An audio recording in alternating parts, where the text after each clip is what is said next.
So let's talk about suicidal thoughts.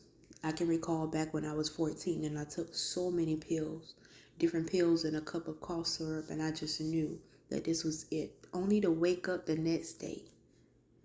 In the ambulance, I remember them saying something about a chemical imbalance, and they put me in the ambulance and took me to the psychiatric ward.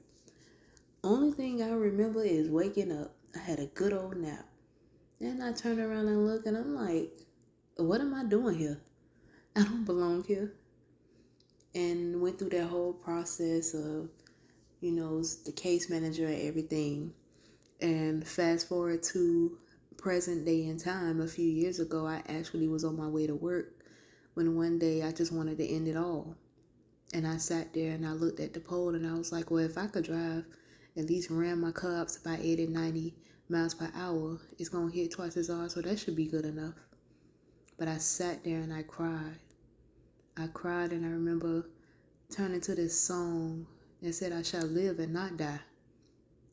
And ever since that moment, it was like, okay, every day we live is by God's grace and His mercy.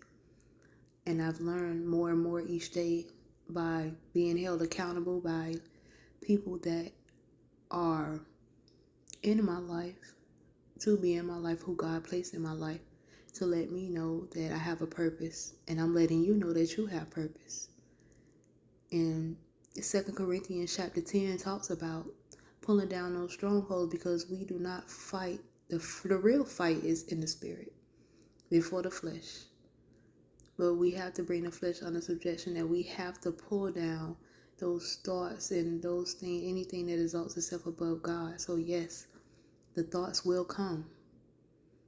I didn't say that it stopped, because sometimes they come about my mind, but I gotta counteract that thought.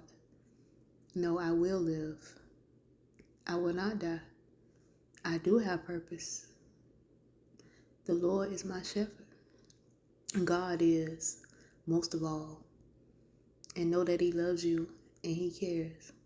And I love you and I care.